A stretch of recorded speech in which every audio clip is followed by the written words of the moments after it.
maestría en psicología, el cual sirve un poco pues, para hacer una vinculación. La idea es poder, pues, de alguna u otra manera nosotros conocer esta propuesta curricular de la maestría en psicología y poder de alguna manera, pues, gestar algunos descuentos y empezar a gestar esas relaciones con la Universidad Católica, con la maestría en psicología, para que ustedes también de alguna manera, quienes estén interesados, pues puedan conocer esta propuesta curricular y podamos hacer pues este tipo de formaciones con estas aliados.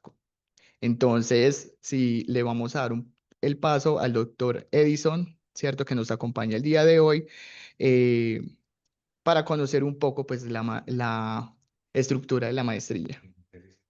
Bueno, buenas noches, ¿me escuchan bien? Eh, Doctor Edison, no sé si necesitas proyectar como algunas diapositivas o nos vas a mostrar algo. Sí, voy a mostrar rápidamente como el brochure y ya, la presentación es muy breve, también estoy con el compañero Edward de la Entonces universidad, ya, voy a hacer una presentación muy rápida, Listo, usted me doctor indica cuándo Edison. puedo. Buenas noches, doctor Hola. Edison. Ya enseguida le doy permiso para Perfecto, compartir. gracias.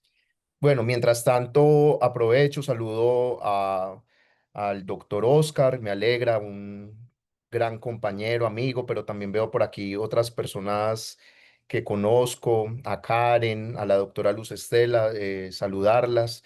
Y bueno, como se venía indicando, yo vengo de la Universidad Católica de Pereira, particularmente del programa de psicología y de la maestría en psicología, ¿cierto? Voy a comentarles como muy brevemente lo que es este proyecto. Es un proyecto muy bello realmente, es una construcción colectiva que hemos hecho desde el programa de psicología de la Universidad Católica. La maestría es una maestría en psicología, tiene una característica bastante interesante inicialmente y es que es una maestría de tipo interdisciplinar. Esto significa, y en parte también la invitación de hoy es que es una maestría que pueden realizar personas que vengan de múltiples campos de las ciencias sociales. Yo creo que esto es una potencia interesante de esta apuesta de la maestría. Al mismo tiempo, también es una maestría que, bueno, hay que aclarar una cosa, que es una maestría en psicología, pero esto no necesariamente habilita pues el ejercicio profesional de la psicología porque esto tiene otros requerimientos. La maestría en este orden interdisciplinar, ¿qué es lo que quiere hacer? Poder ofrecer las herramientas del pensamiento psicológico a múltiples, si se quiere, campos disciplinares, a la educación, por ejemplo, como nos convoca el día de hoy, porque finalmente desde la psicología hay unas reflexiones muy potentes, hay unas herramientas teóricas y unas herramientas analíticas que son muy potentes y que pueden resultar muy útiles en términos de la formación posgradual, ¿cierto? Una de las cosas que es muy importante señalar y me parece pues como clave es, no hay muchas maestrías o hay muy pocas maestrías similares en nuestra región. Esto también implica pues como una caracterización importante respecto al perfil. También hay una característica importante y es que es una maestría que está soportada por nuestros grupos de investigación, por los docentes investigadores. Entonces, en ese orden de ideas, es una propuesta bastante interesante. Si ustedes como lo pueden observar, se darán cuenta que hay unos grupos de investigación y unas líneas de investigación que soportan pues el trabajo de las personas que deseen cursar pues esta maestría. Tenemos el grupo de clínica y salud mental, de comunicación, educación y cultura y transiciones y política, con unas líneas de investigaciones lo bastante potentes, ¿cierto? Entonces, en términos generales, aquí aparecen unas características que ya con mi compañero Eduard, él va a extender mucho más en términos de los aspectos formales. Obviamente, si hay una pregunta, si hay algún interés, pues obviamente lo resuelvo. Yo creo que cuando uno va a consumir algo y de una u otra manera está invitando, convocando a alguien, puede emerger la pregunta. Por ejemplo, Oscar me puede preguntar, ¿usted haría esa maestría? Y yo le respondería que sí. Es decir, respondería que sí con toda la seguridad porque me parece que es un proyecto muy interesante. Tiene este sello que ha sido parte, pues, como en la región muy significativo de lo que es el programa de psicología y estas alianzas que tejemos con ustedes, en este caso la Universidad Tecnológica, es muy potente, ¿cierto? Entonces, agradecerles este breve espacio y le voy a dar la voz a compañero Edward. Gracias, profe. Muchas gracias a todas las personas que nos acompañan en esta reunión, gracias a la Facultad de Educación, al doctor Oscar. Y pues nada, queremos contarles que en este momento la Universidad Católica de Pereira pues tiene las inscripciones abiertas para que puedan ser partícipes de nuestra primera cohorte en la maestría. Esta maestría la lanzamos en el mes de diciembre y pues hemos venido trabajando durante estos casi ya 8 meses, que el día de mañana cumplimos los 8 meses para iniciar nuestra primera corte. Entonces la invitación está abierta para que puedan pertenecer a la primera corte de la maestría en psicología. Cualquier duda, inquietud, les vamos a estar asesorando con mucho gusto. Mi nombre es Eduard Gómez, yo acompaño todo el proceso de admisión de la maestría. En el chat de la reunión yo voy a dejar mi número de contacto si de pronto alguien está interesado de pronto para alguna reunión particular de pronto con la coordinadora de la maestría, o si de pronto necesitas saber los precios. Bueno, el precio está dado en 7.5 salarios mínimos legales mensuales vigente. Como lo decía el profe Edison, son 4 semestres académicos. La maestría es de carácter interdisciplinar. Y pues no me quiero extender un poquito más porque sé que de pronto interrumpimos la agenda, pero igualmente la invitación está sobre la mesa y pues extenderle la invitación a todas las personas que le puedan estar interesados en la maestría en psicología. Muchas gracias. Bueno, muchas gracias, que tengan buena noche y dejo y voy a escuchar con mucho agrado la conferencia de Oscar. Que estén muy bien. Muchas gracias, doctor Edison. También el pues, a Eduardo que nos acompañó el día de hoy. Pues contarles que, bueno, tenemos acá esta oferta formativa de parte de la maestría en psicología, que hace parte pues de los intereses también de la facultad de seguir haciendo procesos formativos, no solo pues, con los aliados que tenemos estratégicos como la maestría en psicología, sino también contarles pues a nuestros egresados, aquí nos están escuchando, pues de las múltiples opciones que tenemos, al igual que la especialización en gerencia educativa y este tipo de alianzas que tenemos, que la idea sería el próximo jueves del egresado que se llegue a plantear poder trabajar pues con conocer un poco lo que la propuesta de Ana María Querto, la directora de posgrados también de la universidad, la Fundación Universitaria Confamiliar, y conocer un poco pues también estos aportes que tenemos y esas vinculaciones que tenemos desde la Facultad de Ciencias de la Educación. Entonces vamos a dar paso al profesor Oscar Jaramillo, quien nos va a trabajar el día de hoy, pues la ponencia que tiene preparada, ¿cierto? Como les venía comentando, doctor y postdoctorado en temas de las ciencias sociales, y vamos a conocer un poco esa propuesta que nos trae el día de hoy. Entonces, con ustedes lo dejamos entonces el profesor Oscar, le damos paso. Bueno, un saludo muy especial y afectuoso para todas y para todos. Profesor y amigo Edison Orozco, un saludo muy especial, un abrazo. Eh, un saludo también a muchas de las profes del departamento de psicopedagogía que, bueno, nos están acompañando por aquí esta noche. Muchas gracias a la profe, bueno, a la profe Karen, Luz Estela, María Gladys, Marta Lucía Garzona, Tatiana, bueno, muchas gracias por el acompañamiento. Y bueno, entonces me voy a permitir compartir pantalla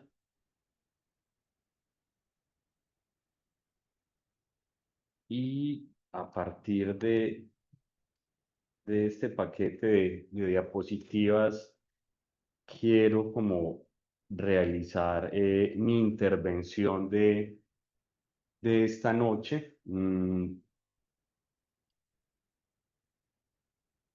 Digamos que el título que le dimos a este encuentro es reflexión sobre las teorías del desarrollo de las infancias, más allá de las teorías clásicas o una mirada que trascienda a Piaget y Vygotsky. Pues digamos que tiene un interés también de provocar, de sugerir una conversación que plantee una línea de trabajo crítico frente a algunas de las teorías eh, del desarrollo de las infancias, pero de entrada también buenas noches. También diría que es importante reconocer, como lo plantearía Sir Isaac Newton, que caminamos sobre hombros de gigantes y que criticar a los maestros y las maestras hace parte también del acto de pensar con ellos, desde ellos y contra ellos para seguir ampliando los horizontes a los que ellos y ellas invitaron. Entonces es un poco también en esa línea, sin dejar de lado el reconocimiento del gran aporte que hicieron, pero también entendiendo que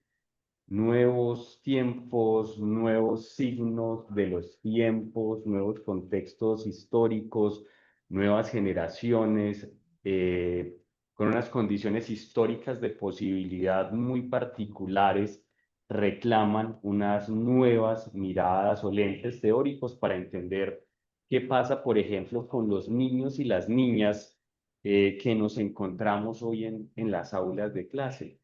¿Quiénes son? ¿Cómo se diferencian de los niños y las niñas que en su momento tenían frente a ellos autores como Piaget y Vygotsky? ¿Por qué habría que ir más allá de estas teorías frente a niños que se enfrentan hoy a modos de ser muy particulares, niños y niñas pantallizados, cruzados por unas dinámicas de las tecnologías de la información y la comunicación que anteriormente no se tenían? Bueno, esto lo iré desarrollando con mucho más detalle. Anuncio un poco como la estructura de lo que quiero conversar como en este encuentro y doy como algún par de indicaciones. Lo primero es pregunten en el momento que quieran preguntar, desestructuremos también un poco el asunto en el momento que piensen que es pertinente intervenir, hagan la intervención y yo les digo, bueno, eso ya viene en un momento, si les digo, bueno, interesante ampliarlo, lo hacemos de ese modo, que también le vayamos dando una suerte de formato de diálogo que nos permita entrar en intercambios. Muchos de los elementos que yo voy a plantear aquí, muchas y muchos de ustedes los conocen con detalle, los han trabajado, han investigado desde allí, lo usan en sus diseños curriculares, en sus apuestas pedagógicas, estrategias didácticas. Bueno, creo que esto es algo que digamos nos permite lugares de encuentro interesantes y de intercambio valiosos y de diálogos de saberes también, creo que significativos. Lo otro es, tendré un primer momento como alrededor de las teorías clásicas del desarrollo, teorías que aparecen en el siglo XX, como una caracterización epistemológica general, no a detalle, digamos que el tiempo no da para hacerlo, y luego un acercamiento muy breve como para recordar un poco o traer a escena algunos de los planteamientos generales de algunos autores clásicos. Entonces, luego de ello, daré paso como a dónde podrían instalarse finalmente algunas críticas específicas a estas teorías o estas configuraciones teóricas. Daré apertura como a un segundo momento, instalando algunas de las pistas epistemológicas de las teorías contemporáneas del desarrollo y abriré como algunos horizontes teóricos de, bueno, y qué ha pasado entonces de manera más reciente frente a las teorías del desarrollo, cuáles son como los modelos o enfoques y autores y autoras que, digamos, han venido trabajando tal vez los últimos, qué sé yo, 30, 40 años eh, sobre estos objetos de estudio, entendiendo objetos de estudio en el sentido que nos permite hablar de campos y dominios conceptuales empíricos, pero que aluden finalmente a subjetividades encarnadas, situadas dentro de contextos históricos, geográficos, políticos, económicos específicos. Entonces quisiera iniciar como esta intervención con un enunciado que me lleva como a uno de mis profes de epistemología del pregrado, que recuerdo con mucho cariño, a Wilman Rodríguez. Entonces, él planteaba algo así como toda teoría es hija del momento histórico y del contexto en el que emerge. No, no pensaría uno que hay teorías absolutas, y yo creo que el primer momento, primer paso que doy en esta conversación es pensar, y aquí lo quiero recoger muy bien, que las teorías son producciones humanas que responden, por tanto, a las características de la condición humana, tienen puntos fuertes y capacidades de interpretar el mundo, pero también son limitadas, requieren una resignificación permanente y no hay una teoría total que pueda verlo todo y comprenderlo todo. Entonces, sí pienso que es muy importante asumir críticamente las teorías, humanizar las teorías en tanto son una construcción de seres humanos.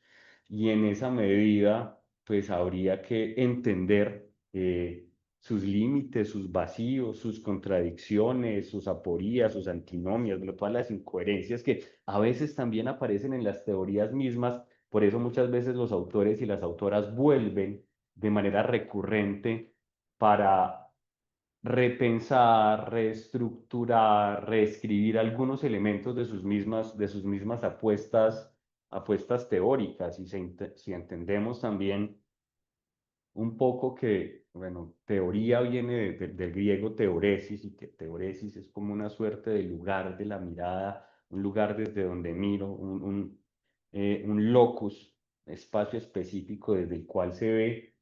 Pues uno diría, pensando un poco en Federico Nietzsche, que pues son perspectivas.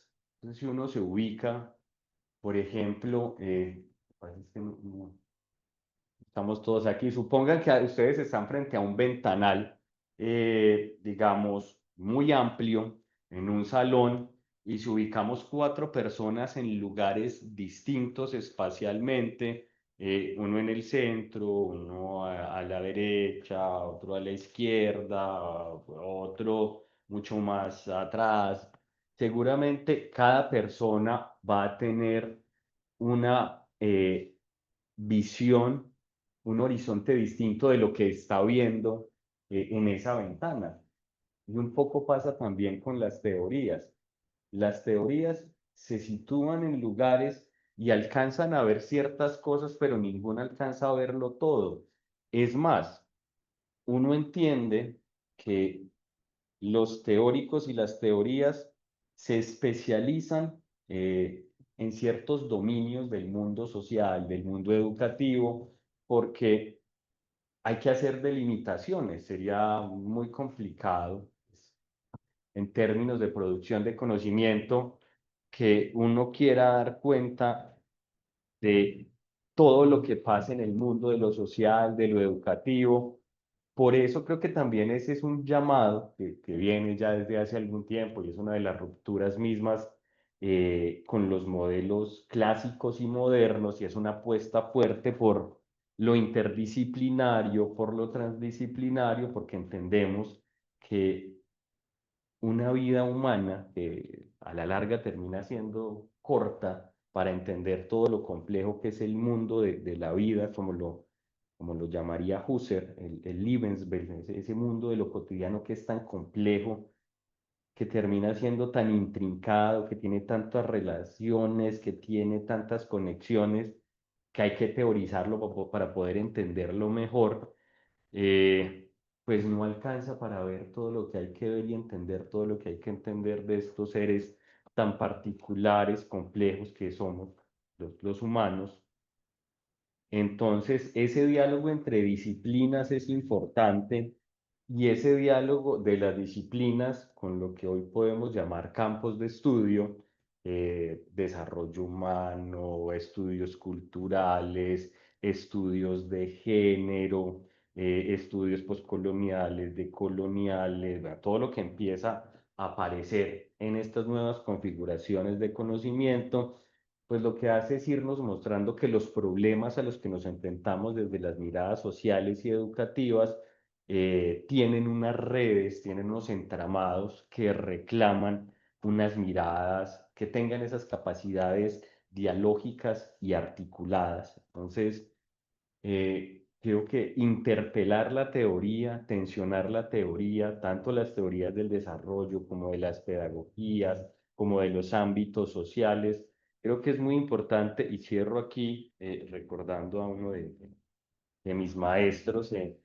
el doctorado, un maestro muy querido que es José Darío Herrera, profesor de la Universidad de los Andes, y José Darío en un texto que se llama Comprensión de lo social, horizonte hermenéutico de las ciencias sociales, que es además un muy buen texto, bien escrito y se deja leer muy bien y que se puede descargar fácil de internet.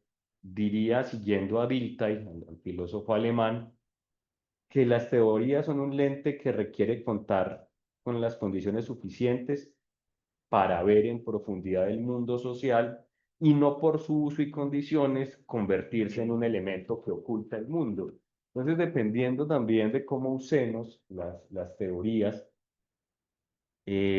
pueden convertirse en un lente que nos permita ver con mayor profundidad, con mayor detalle, mayores niveles de relaciones de lo que pasa en la vida, en nuestro caso de interés para esta conversación de los niños y las niñas, eh, o que terminemos usando teorías desde las cuales no reflexionamos los contextos. Entonces nos movemos de cara a las teorías, pero de espaldas a las realidades sociales, y las teorías en ese caso, pues, van a terminar más ocultando que visibilizando. Entonces, siempre depende cómo se usen, cómo se utilicen estas teorías para convertirlas realmente en algo que nos permita mejores interpretaciones y comprensiones de los mundos sociales y educativos. Entonces creo que ese es un elemento clave con el que quería hacer la introducción de esta conversación, y luego de ello pensar en, bueno, cuáles son las condiciones epistemológicas y epistémicas de la ciencia moderna desde una mirada crítica, y luego de ello, como acercarse un poco y pido disculpas por el acercamiento, porque por temas de tiempo va a ser muy general y a veces en la generalización se pierden detalles importantes, entonces pido disculpas por ello. Algunas teorías clásicas como para ver la lógica de la estructura, un poco algunos elementos de la teoría psicosexual de Freud para ver su estructura, eh, algunos elementos de Vygotsky, algunos elementos de Piaget, algunos elementos de Erikson, que son todas teorías del siglo XX. Y si bien no son teorías idénticas, sí hay algunos elementos que le son como compartidos o que le son similares. Entonces, bueno, pensar estos temas de la epistemología, entendiendo la epistemología algo así ¿cómo lo diría? Eh, digamos, algunos teóricos de este ámbito, un poco que parece un juego de palabras. Si la epistemología es una teoría que teoriza a las teorías, es decir, entendiendo que el objeto de la epistemología es la producción de conocimiento científico, las teorías que quieren formalizar un conocimiento, en nuestro caso, de interés del ámbito social y educativo. Entonces, pensarlo en esa vía y pensar también, como lo diría una autora argentina, Esther Díaz, eh, donde plantea que el crítico de arte es al arte lo que el epistemólogo es a las teorías, es a la ciencia. Entonces, el epistemólogo asume una posición crítica también ante la producción de conocimiento. Digamos que lo tensiona, lo problematiza, lo incomoda, evalúa las reglas de juego con que está produciendo un saber. Se pregunta por la relación sujeto-objeto, sujeto-sujeto, por el tipo de métodos que usan, por el tipo de verdad con el que quieren leer el mundo. Y pensarlo en términos epistémicos es pensar cuáles son las condiciones de posibilidad, pues siguiendo a Foucault en las palabras y las cosas, eh, que hacen posible que ciertos discursos puedan ser aceptados como válidos, como verdaderos y no otros, porque finalmente estamos en medio de una disputa discursiva en los ámbitos teóricos y se terminan instalando, posicionando y haciendo hegemónicos ciertos saberes y quedando excluidos otros. Y eso lo hemos visto pues a lo largo de la historia, cuando en su momento, por ejemplo, eh, en el medioevo, quien tenía la hegemonía era el discurso teológico, pues el discurso de la razón particular y lo que podríamos luego llamar en la modernidad como científico, pues no era quien enunciaba la verdad última. La verdad última estaba en la razón universal, que era la razón divina a través de quienes representaban a Dios en la tierra, que sería la casta sacerdotal, pero luego eso en la modernidad cambia sin que desaparezca, digamos, la configuración religiosa, pero que se desplaza hacia otros lugares de sentido y hacia otros dominios, digamos, del ámbito de la vida de los seres humanos. Bueno, no voy a entrar mucho en ese ámbito, pero quiero señalar aquí varios puntos. La modernidad entonces trae una mirada de validez universal. La validez universal es si viene Piaget, si viene, bueno, viene Piaget a hablarnos de los estadios, de lo sensoriomotor, preoperacional, operaciones concretas, operaciones formales, si viene Freud a hablarnos en sus 3 ensayos sobre teoría sexual, de la fase anal, la fase oral, la fase fálica, el complejo de Edipo, el periodo de latencia, de la fase de genitalización, no se plantearon que ello era algo que iba a modificarse si el niño era un niño que nacía en Ginebra, o si nacía en Viena, o si nacía en el Amazonas, en Leticia, o si nacía en La Guajira, o si nacía en África o en un país de Asia Meridional. Esa interpelación no estaba. Esa validez universal era que una teoría que iba a servir en todo momento y en todo lugar para todo tipo de sujeto. Y en esa medida, digamos que esa es una de las fuertes interpelaciones que termina trayendo como unas implicaciones que no son menores, porque va a instalar también unos modos de lectura normativos con los que se evalúan al resto de los sujetos.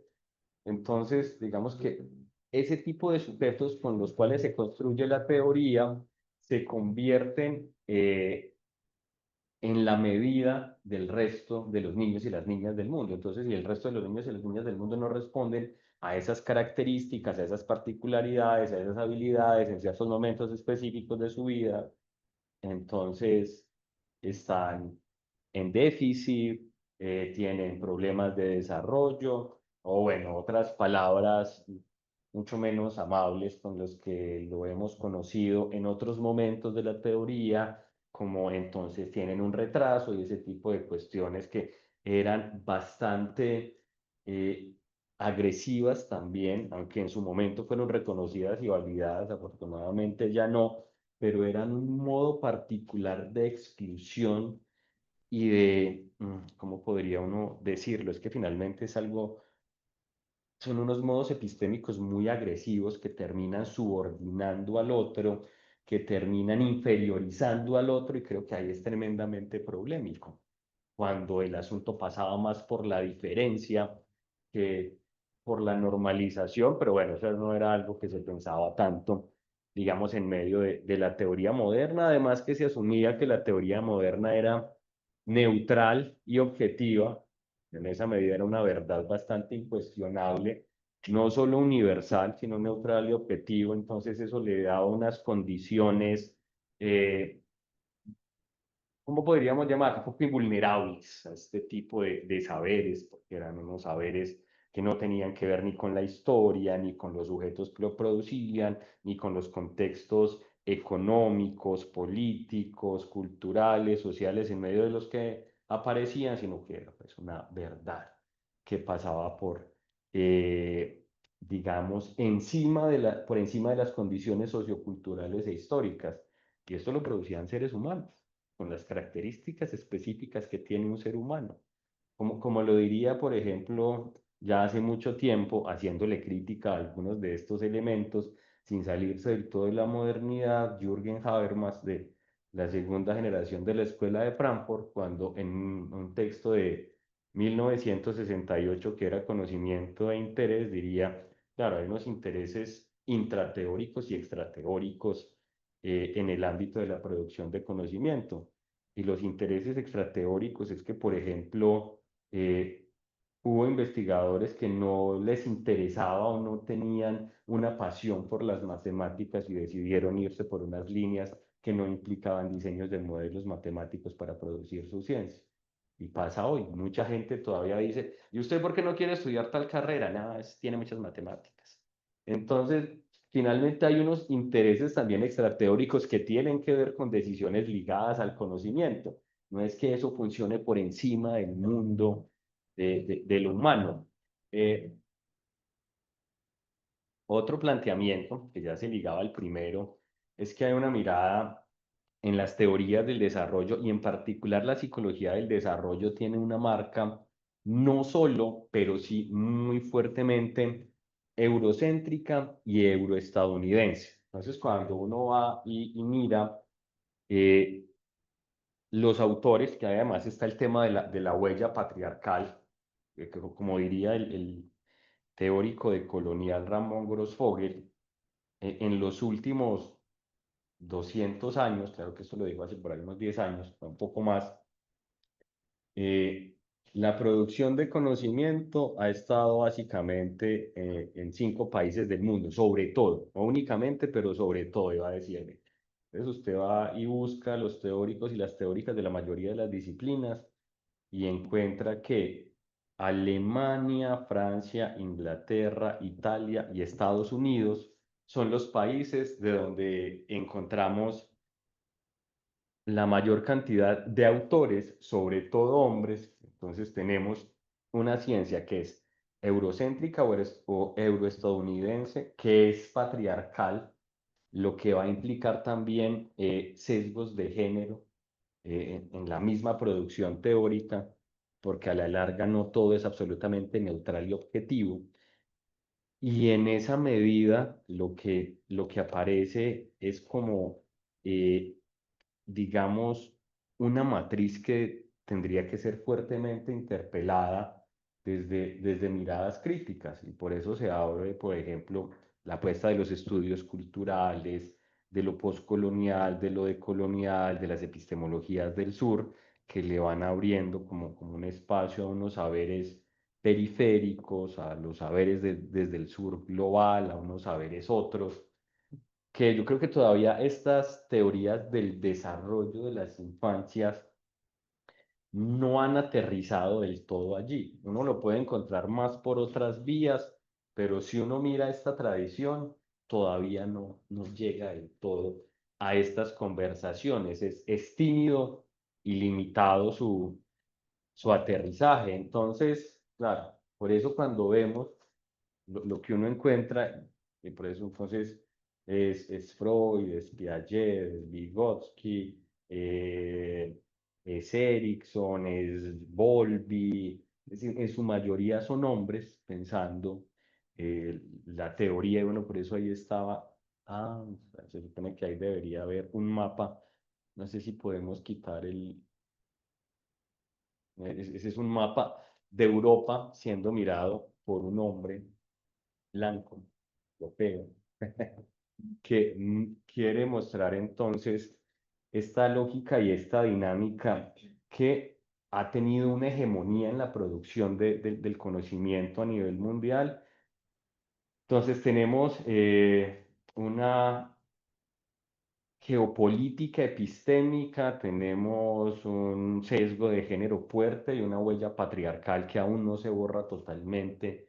Digamos que por eso la apuesta de las teorías o de los enfoques de género feministas siguen teniendo un sentido tan amplio y afortunadamente han aparecido tantas críticas en este ámbito. Para poner un ejemplo, ahí breve y que yo aquí no voy a tocar con detalle, por eso lo uso en este momento, en el ámbito de las teorías del desarrollo moral, que tienen una influencia fuertemente piagetiana y Piaget tiene una influencia fuertemente kantiana y estructuralista, entonces es Kant, entonces es la Escuela de Praga, con Hemslet, Trubetskoy, es Saussure, es Lévi-Strauss, es Barthes, y todos son hombres, y entonces es Piaget, por ahí en algún punto está Barberi Helder, pero digamos que no es tan conocida como Piaget. Y luego viene Colbert, y Colbert lo que hace es retomar elementos de Kant, de Piaget, para formular su teoría del desarrollo moral, y es una teoría, por ejemplo, con un sesgo de género muy fuerte, porque para ponerlo en términos como muy sintéticos, un poco el asunto es que los hombres lograban un mayor desarrollo moral que las mujeres, que sus mismas condiciones particulares les impedían llegar a ese nivel de desarrollo moral. Entonces, entra Carol Gilligan, que vamos a decir, espere, miremos qué es lo que sucede con sus planteamientos, con sus investigaciones, por qué está obteniendo estos resultados, y desde un ejercicio empírico y una reconceptualización dice, no, espere, creo que el problema no está en las mujeres, el problema está en su teoría.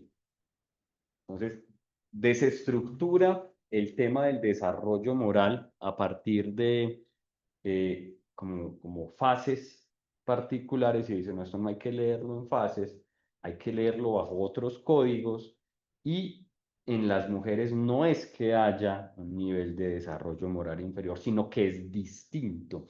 Y ese distinto o diferente podría aparecer en mujeres, pero también en hombres. Uno empieza a hablar del tema del cuidado, del reconocimiento, de la empatía, que era una vía distinta a una suerte de estadio del desarrollo moral marcado por el imperativo categórico y ese tipo de asuntos. Entonces, digamos que esas son marcas particulares del género muy fuertes a veces en la teoría, que creo que hay que ponerle también un lente importante, porque entonces terminamos cayendo en esta lógica patriarcal y machista que desde, bueno, por lo menos en Occidente, y nosotros siendo tan occidentalizados desde el mundo griego, en algunos autores pone a las mujeres en un lugar de inferioridad con respecto a los hombres, pensándolo en una línea muy aristotélica cuando hablaba de la sociedad de los iguales y, y del son logone con, del animal racional capaz de habla, y el son politicón y el animal político que debía encargarse de la polis y de las leyes de la polis y de la razón y del pensamiento, dejando a la mujer en el oikos, que era el lugar, la administración del lugar, el cuidado de los niños, etcétera, porque tenía una marca fuertemente, bueno, para los griegos era un poco más no las emociones, sino las pasiones, que no lograba gobernarse del todo a sí misma.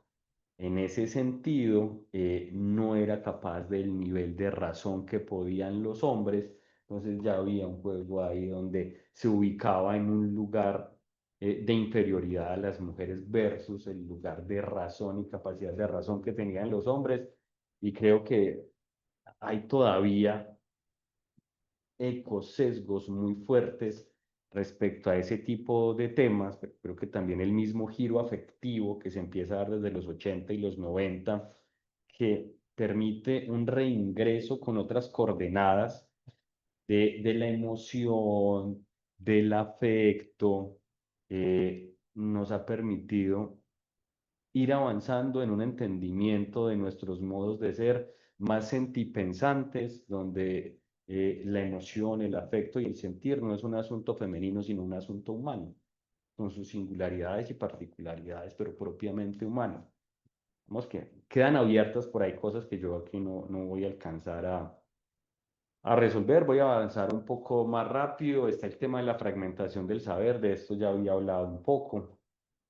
Y es la invitación al pensamiento interdisciplinario y transdisciplinario, que además es un reto grande, porque de todas maneras no toda teoría dialoga con toda teoría por las características epistemológicas, conceptuales, metodológicas, el concepto de sujeto que tienen, el concepto de verdad, el concepto de realidad, de proceso, de relación.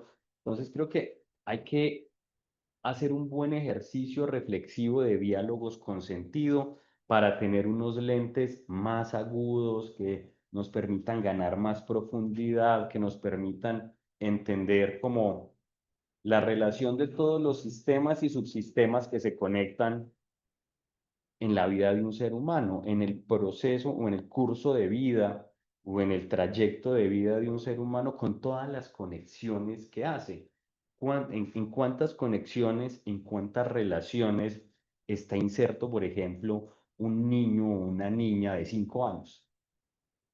Entonces ya ha pasado por la familia, por los otros significativos, ya ha pasado también por algún grupo de pares, empieza a llegar a la escuela, en nuestro tiempo los medios de información y comunicación, cuántos datos está recibiendo a partir de allí, esto cómo lo está movilizando y qué sentidos le está llevando a construir, qué estereotipos también le está llevando a generar. Entonces, y bueno, y un punto, ¿cómo está educándolo también emocionalmente? Mal o bien, pero se está educando emocionalmente de alguna manera. Y en ese sentido, digamos, habría que leerlo desde muchos lugares, pero que se complementen y que se articulen de manera coherente. Y creo que ese es un gran reto para quienes nos dedicamos a la educación, a la investigación, a la intervención en el ámbito de lo social, porque si al teórico o a la teórica no le queda tiempo para comprender el mundo en su complejidad, amplitud, de manera total y absoluta, por las limitaciones mismas de una vida humana, eh, pues nosotros si nos vemos llamados a disponer de las teorías existentes, ojalá las más pertinentes, coherentes, actuales, sin negar la importancia fundamental de lo clásico, que nos sigue inspirando para entender a mayor profundidad qué pasa con esos niños y esas niñas hoy. Entonces, digamos que sí es un ejercicio de lectura muy importante porque yo creo que es un llamado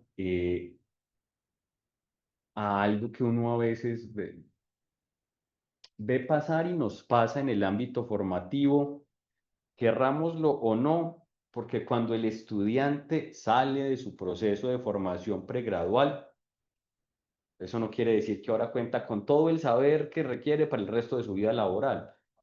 Una formación que le va a permitir ingresar a la vida laboral, pero que le va a seguir también reclamando que se actualice, lleve a cabo su formación posgradual para seguir potenciando, refinando, haciendo más aguda su mirada para interpretar, accionar, intervenir y transformar el mundo. Porque muchas veces uno mira y bueno, las teorías con las que me formé en el pregrado eran teorías de autores de qué tiempo. Entonces uno dice, no, pues a mí me educaron con Piaget, por ejemplo, que muere como en 1980. pero la teoría se termina como de consolidar más o menos en la década del 60. Estamos en 1925. Entonces, hay una diferencia grande. Si alguien todavía está pensando con esas teorías lo que sucede hoy, pues va a pasar que en lugar de ver a profundidad del mundo, pues estarás ocultándolo a partir de unos lentes que ya no tienen la capacidad de ver lo que sucede ahí, porque es distinto. A usted le entregaron unos lentes de aumento, pero ahora necesita unos de rayos gamma ultravioleta, porque esa realidad ahora tiene las condiciones, los otros no le permiten ver eso. Entonces creo que son elementos de un llamado importante para todos y todas siempre. Hay que estarse actualizando. Si nos dedicamos a comprender el mundo de lo social, de lo educativo, y el mundo social y educativo está en permanente transformación, diría un autor alemán, Hartmut Rosa, de la cuarta generación de la Escuela de Frankfurt, en un texto que se llama Resonancias, empieza a hablar de la aceleración del tiempo social.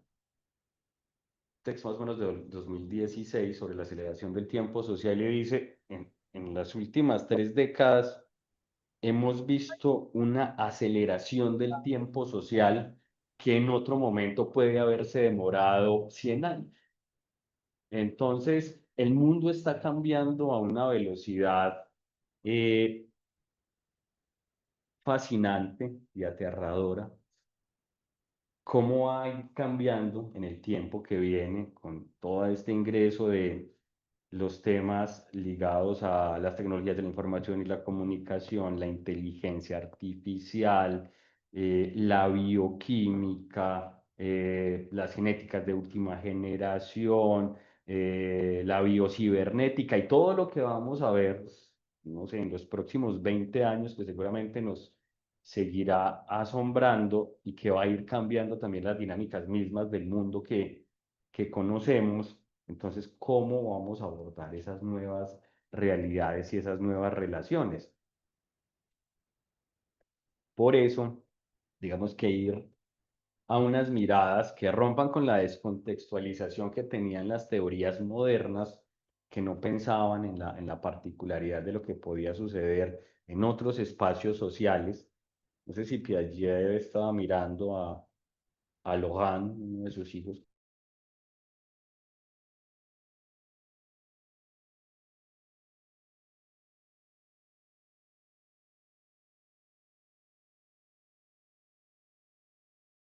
a, al Jaime Salazar Robledo, o a Manos Unidas, o a Compartir las Brisas.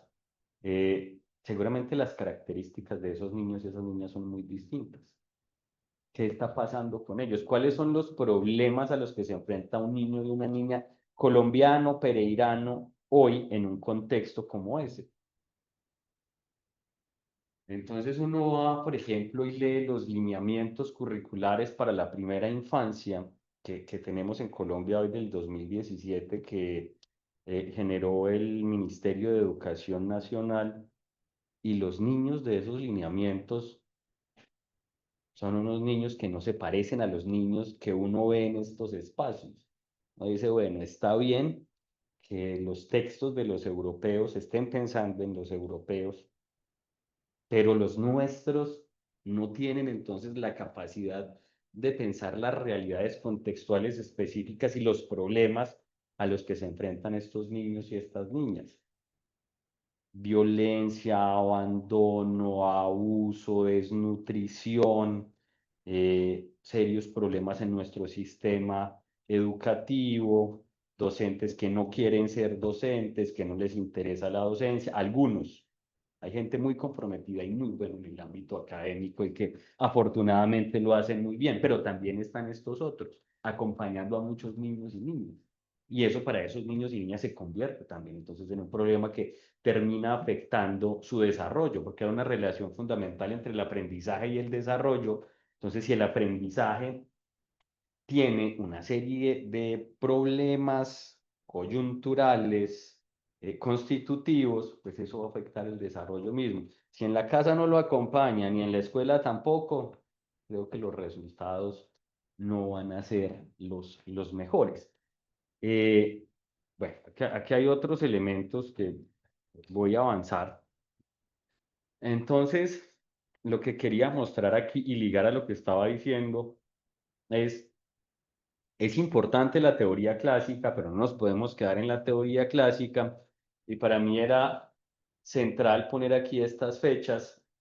Entonces, por ejemplo, el amigo Freud muere en 1939, nació en 1856, que logró vivir un tiempo importante, diferente de Vygotsky, que muere en el 34, teniendo 38 años, era un hombre muy joven, y eso también termina impactando en la posibilidad de haber densificado, sofisticado, refinado su propia teoría.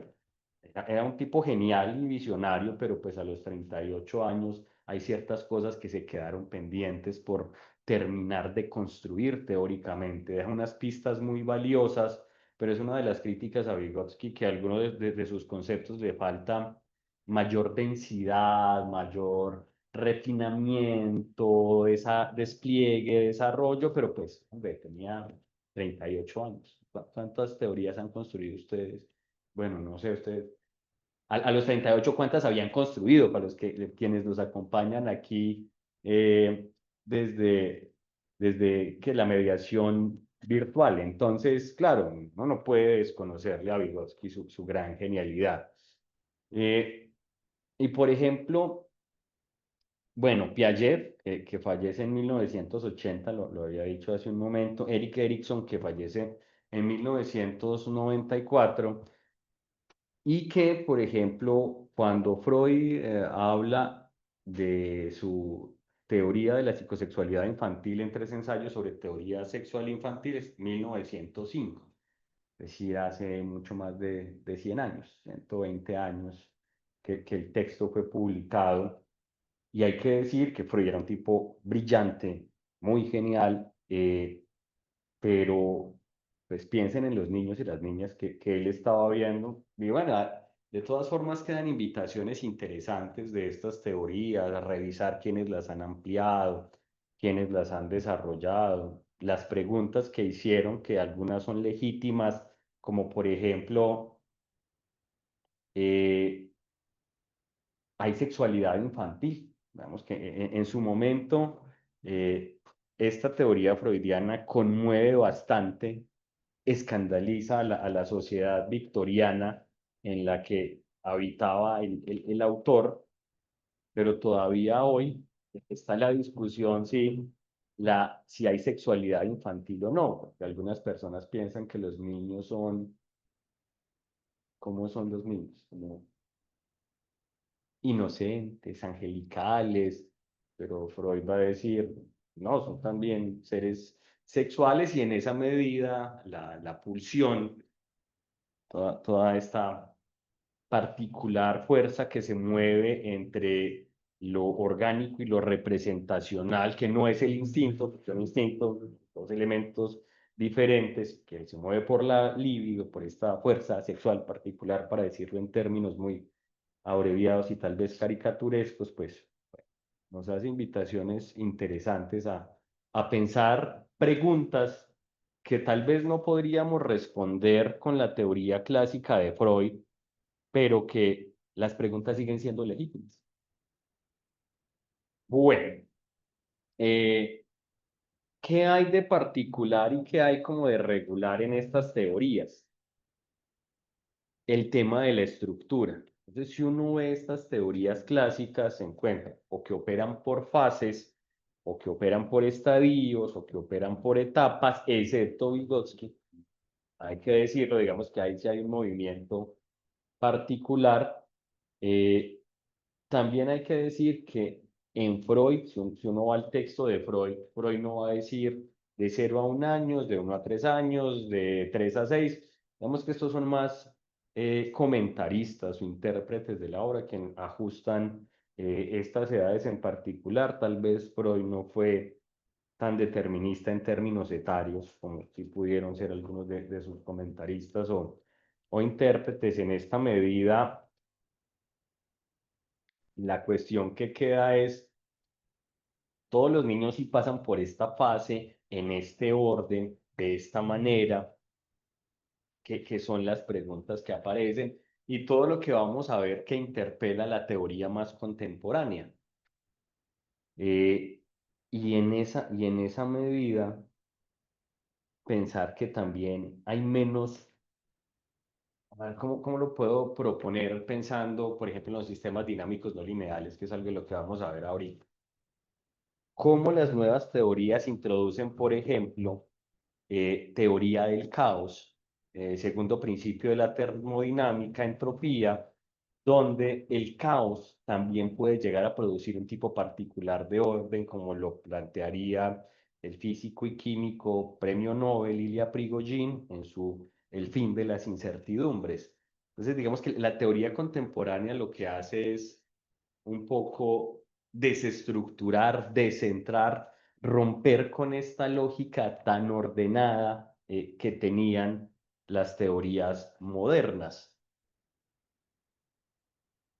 Imprimir un poco de probabilismo y menos determinismo, como lo decía hace un momento, de incertidumbre en estas apuestas teóricas. Entonces, digamos que ese es un punto que aparece aquí de manera interesante a ser pensado. Yo creo que quisiera rescatar dos elementos de todas maneras de Freud. Y uno es, primero, el tema de la categoría y de pensar una estructura psíquica que también tiene una tópica, un componente del id o de lo inconsciente, porque gran parte de las teorías que hoy se usan por parte de organismos como, no sé, UNICEF, por ejemplo, eh, ONU, ministerios de educación, ICBF, por ejemplo, aquí en Colombia, no van en esta vía, pero uno dice, o hay un componente también inconsciente en el desarrollo psíquico del ser humano, porque cuando uno lee ciertos lineamientos o ciertos textos, el niño es como un niño muy consciente de sí mismo, muy conocedor de sí mismo. Y uno dice, pues, los que nos dedicamos a la psicología hemos visto otro tipo de subjetividades, con otro tipo de complejidades que siendo ya digamos, personas en otro momento de su vida, que no son niños y niñas, siguen sin conocerse totalmente a sí mismos, sin entender claramente de dónde vienen los elementos que influyen en ciertas prácticas, en ciertos comportamientos, en ciertos gustos, porque me enamoro de la gente que me enamoro, a pesar de que no es algo racional, porque entonces hay un hombre que siempre, digamos, tiene parejas que abusan de él, lo maltratan, le pegan, o una mujer que siempre tienen parejas que abusa de ella, la maltratan y le pegan, y hay una compulsión a la repetición en esa decisión que toma regularmente. Pero es que yo no lo hago intencional, no es que yo quiera que me peguen, va a decir esa persona, pero lo hace. Y seguramente no soy el único que conoce casos de ese tipo. Entonces uno diría, bueno, ¿qué pasa también? ¿Es solamente una estructura consciente aquella que constituye al ser humano? Yo no digo ni que sí ni que no, pero dejo la pregunta, hay muchas cosas que obviamente no podría responder, pero que uno sí puede interpelarse. Y hay una formulación muy interesante en Freud, o por lo menos a mí me parece muy interesante, cuando él habla pues yo lo voy a hablar de manera muy breve, de las fantasías primarias, y pongo solo un ejemplo. Cuando gran parte de la teoría psicoanalítica freudiana surge del trabajo clínico que hacía Freud con sus pacientes. Y él en un momento se preocupa mucho porque empieza a encontrar que en sus pacientes había un elemento particular y era que todos habían sido abusados sexualmente y ese abuso había venido de uno de los padres. Eso, digamos que tensionaba fuertemente a Freud como para plantear que en qué tipo de sociedad era que estaban viviendo. Pero si bien luego encuentra que en algunos casos eso era efectivo, va a ver que en muchos otros era un tema que estaba en el ámbito de la fantasía. Habría un poco las fantasías primigenias o las fantasías primarias en Freud, pero el tema que me parece aquí importante y que yo lo dejo allí, no voy a resolver ni nada, pero que creo que uno lo puede ver, digamos, también en otras teorías, es que eso influía en comportamientos, relaciones y decisiones que la gente tomaba. Esto para decir que la psique humana no funciona de material empírico, concreto, específico, sino que gran parte de nuestra dinámica psíquica también se mueve en un ámbito imaginario, en un ámbito simbólico, en el ámbito de las proyecciones, que las dinámicas ahí son más intrincadas que algo transparente, totalmente claro a lo que pudiésemos acceder. Vuelvo a hacer la pregunta, ¿quién es absoluta y totalmente transparente para sí mismo? Entonces, creo que quedan ese tipo de preguntas también como para uno seguírselas haciendo y bueno, y respondérselas poco a poco. Son decisiones desde dónde quiero mirar también el mundo. ¿Qué tipo de sujeto es el que estoy viendo? Porque a veces uno se encuentra teorías que aplanan mucho la subjetividad humana, que descomplejizan lo que es complejo, y usted no se encuentra el que se encuentra en los libros, se encuentra al ser humano que viene con todos sus elementos a ubicarse frente a usted y a interpelarlo y a esperar algo de usted. Bueno, de otro lado, un poco aquí ágil, están las 8 etapas del desarrollo psicosocial de Erik Erikson, que viene también de una influencia psicoanalítica, pero que se va a mover luego a una mirada mucho más psicosocial. Viene de haber estado muy cerca al Círculo Psicoanalítico de Viena, haber sido acompañado en terapia por la hija de Sigmund Freud, por Anna Freud, y bueno, luego viajar a Estados Unidos y ello le abre también no, tendrá que viajar a Estados Unidos debido a toda la situación que genera el Tercer Reich, siendo él de ascendencia judía y teniendo que pues escapar para salvar su vida, como tuvieron que hacer muchos, eh, digamos, personas y en particular, para este caso, teóricos y teóricas de ascendencia judía. Sí, Freud, por ejemplo, fue uno de los que tuvo que hacerlo, muchos del círculo psicoanalítico de Viena, la escuela de Frankfurt tuvo que hacer lo propio. En esa huida, por ejemplo, murió Walter Benjamin en la frontera entre Francia y España. Bueno, no fue un lindo momento, pero bueno.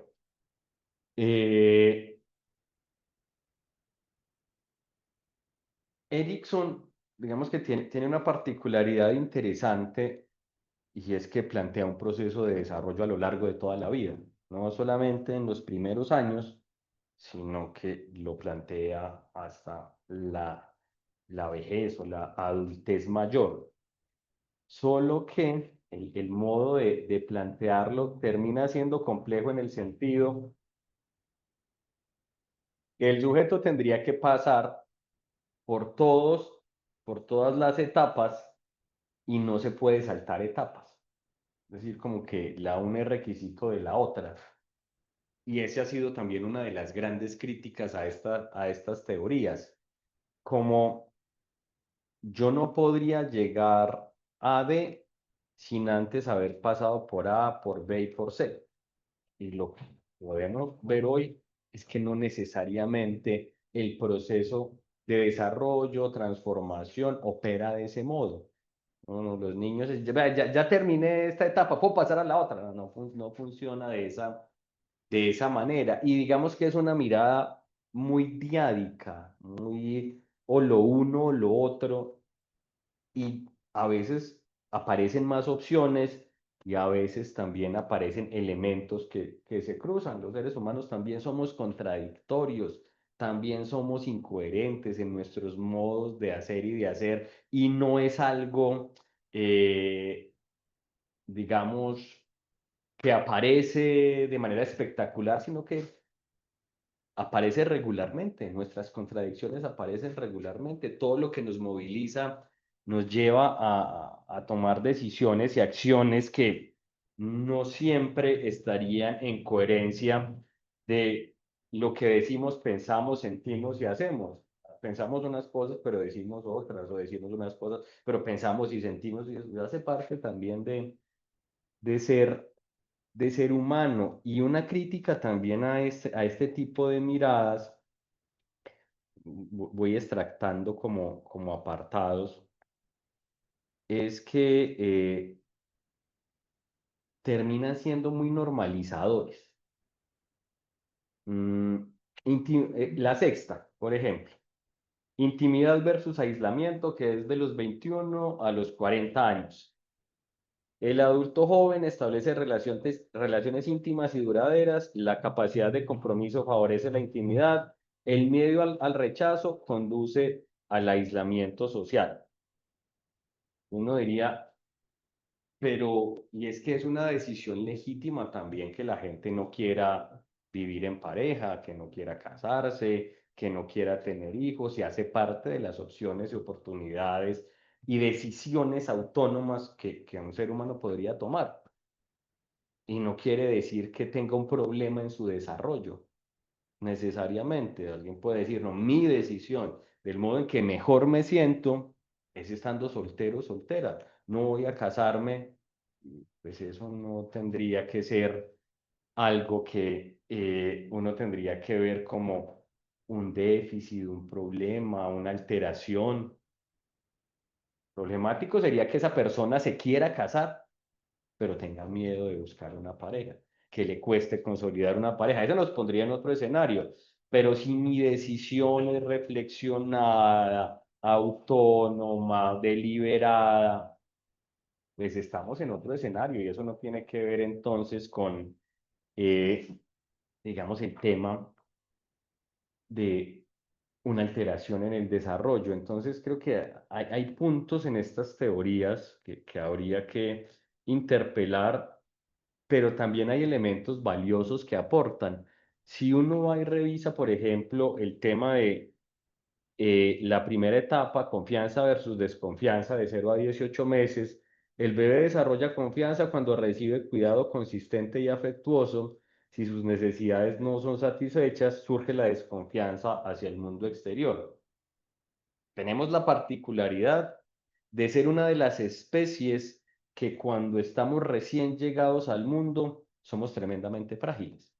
Entonces uno va y ve, por ejemplo, qué sé yo, que de otros mamíferos, el nacimiento de un potrillo, el nacimiento de una jirafa, y usted los ve que al rato ya están por ahí caminando, pues no con la agilidad que tendría ya un animal, eh, digamos, de más edad, pero ¿cuánto se demora un recién nacido humano, una cría humana, para poder caminar? ¿Qué sucede si usted le retira a la cuidadora, al cuidador, a los cuidadores? No va a poder sobrevivir. Entonces, pero aparte del tema de cuidado, del tema nutricional, de cubrir las necesidades básicas, es cómo el acompañamiento debe ser afectuoso, amoroso, y eso le va a permitir al recién llegado al mundo ganar confianza para empezar a explorar, a construir independencia y luego lo que vendrá en el ámbito de la autonomía. Bueno, entonces yo creo que esos son puntos que uno dice, pues sí, esto si uno lo revisa, es algo que sigue teniendo sentido cuando uno mira eh, a un niño o una niña recién nacida, a un neonato, y ahí puede ver elementos.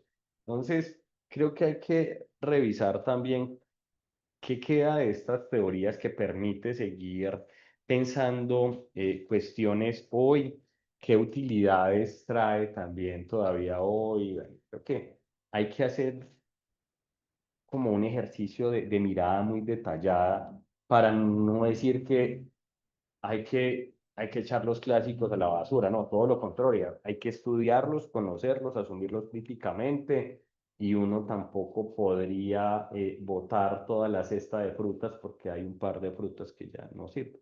Entonces creo que también es un ejercicio reflexivo y de selección particular. Bueno, voy pasando muy rápido por estos dos puntos y quiero hacer como una pequeña pausa.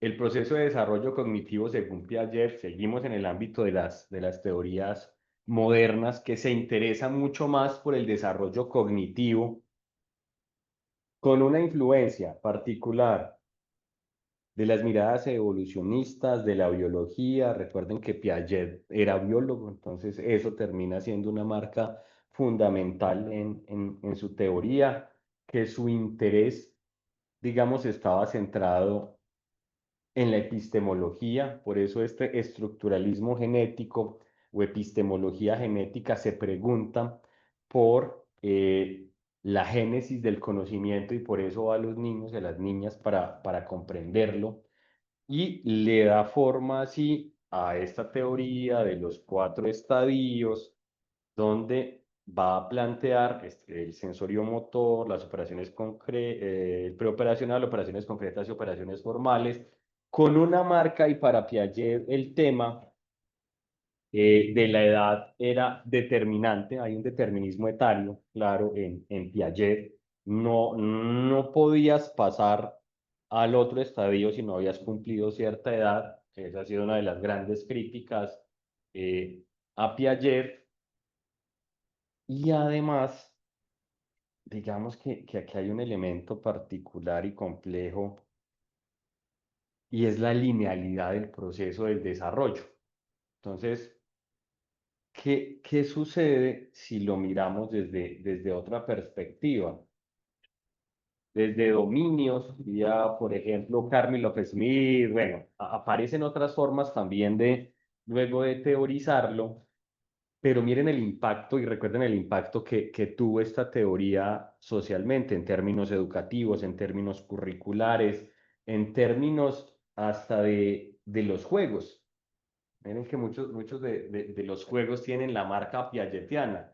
Usted va y revisa la cajita de un rompecabezas o de un juego infantil y dice de, de 0 a 2 años, de 2 a 7 años. Es decir, hasta ahí llegó la marca de Piaget con su teoría.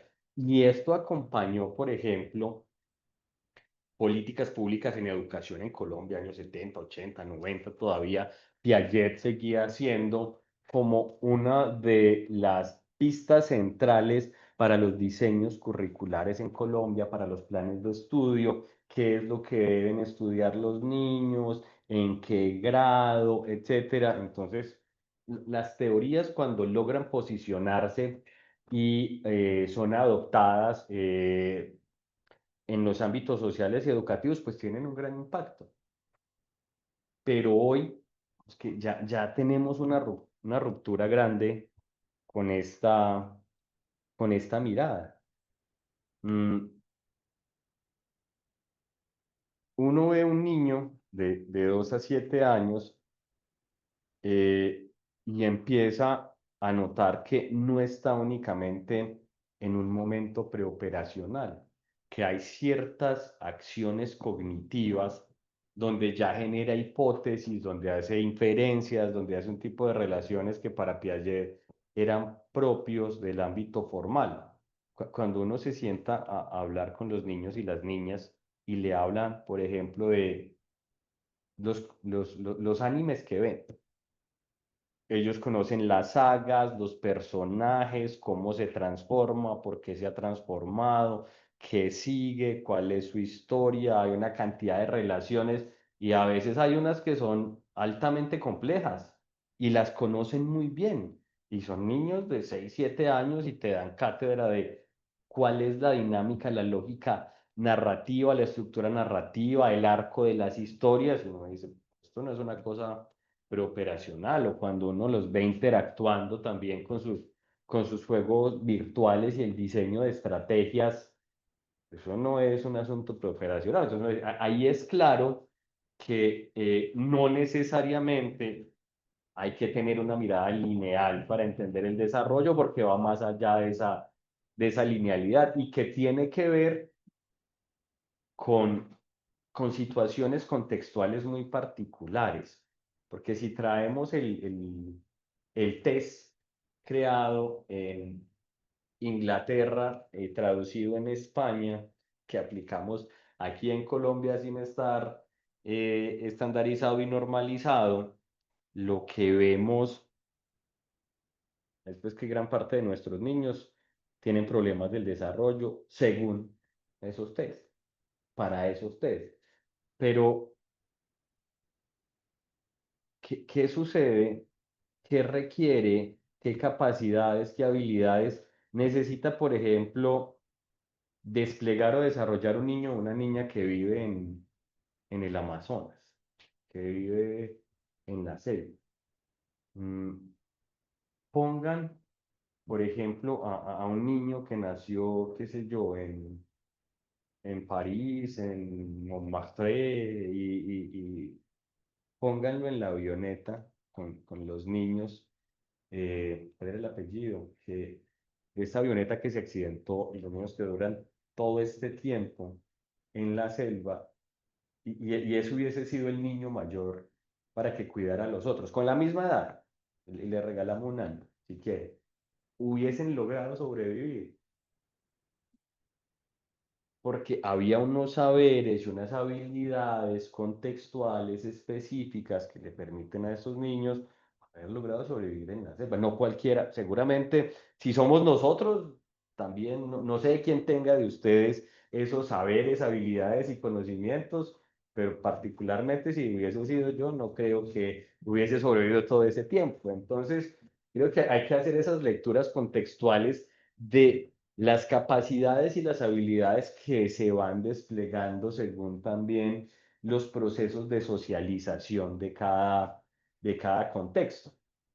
Entonces, esa normalización que traen estas teorías lineales, estas teorías, si se quiere, tan estandarizadas, marcadas fuertemente por lo etario, pues están negando la singularidad, la diversidad, los elementos propiamente culturales, históricos, que pues, en este caso no podría tener en cuenta. Y seguramente si ponemos a esos niños también a que se vayan, qué sé yo,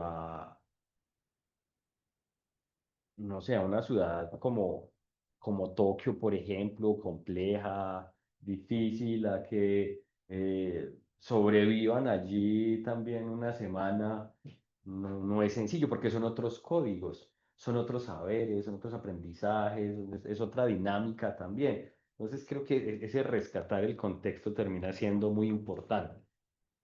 Bueno, pasaría de manera, ya por temas de tiempo, mm, rápida por Vygotsky. Yo creo que Vygotsky hace un aporte muy importante y muy significativo. Lo dejé de último justo por eso.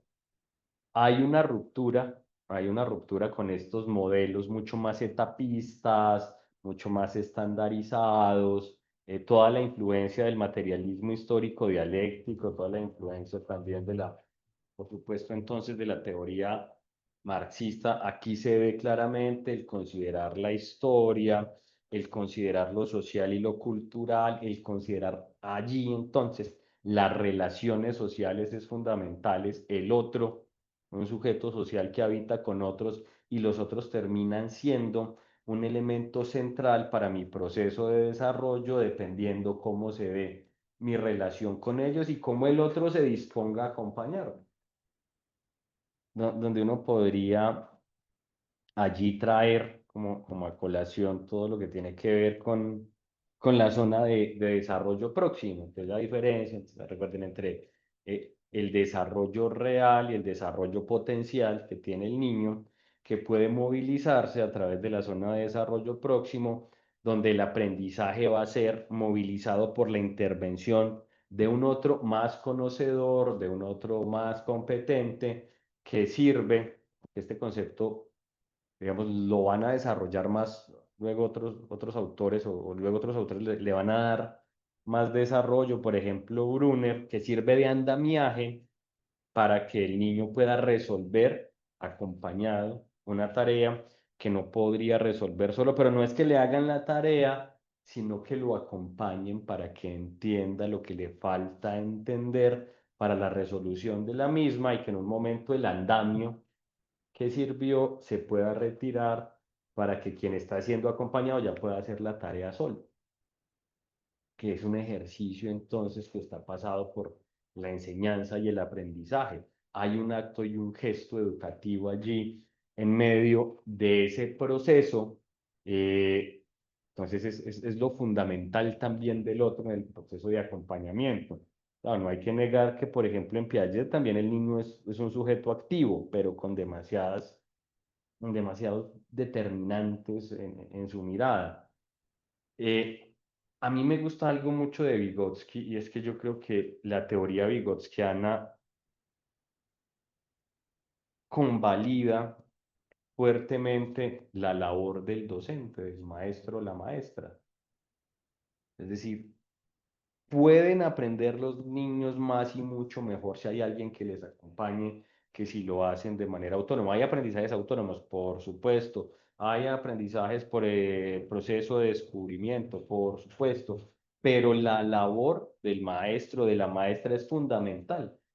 Y creo que por eso el diseño de ambientes educativos o de aprendizaje adecuados de un docente que sepa, una docente que sepa acompañar de manera respetuosa, de manera afectuosa, con claridades pedagógicas, didácticas, a los niños y las niñas, pues lo que les suma es fundamental. El docente que va ahí solo les dice, escriban lo que hay en el tablero, llenan el tablero de, no sé, cualquier historia o cualquier cosa, hagan un dibujito para los que ya acabaron.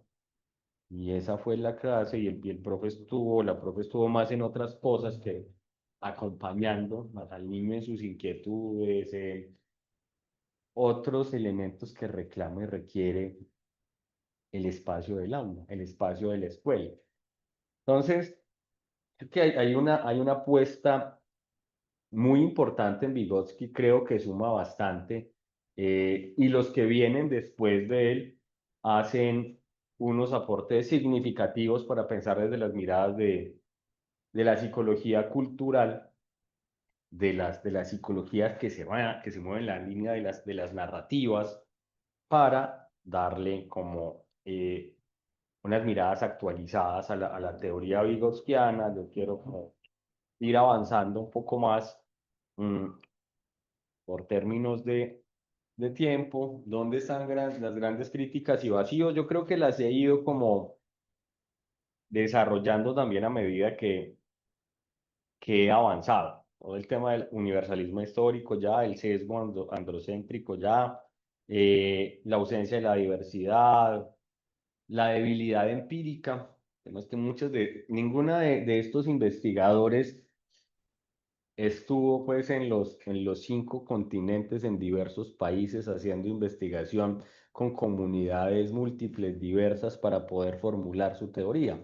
Termina siendo con pocos casos, en contextos reducidos, pues, porque hace complejo que usted pueda generalizar para el resto del mundo eh, esa teoría. El adultocentrismo, que creo que es un punto que, si bien en algunos conceptos empieza como a tensionarse un poco, sigue manteniéndose en estas miradas todavía con mucha fuerza, privilegiando la adultez como meta, deslegitimando formas legítimas de vida infantil. Entonces, termina poniéndose el niño lo mismo que el joven, como en una suerte de moratoria social. usted todavía no está preparado para, a usted le falta mucho, usted es muy inmaduro.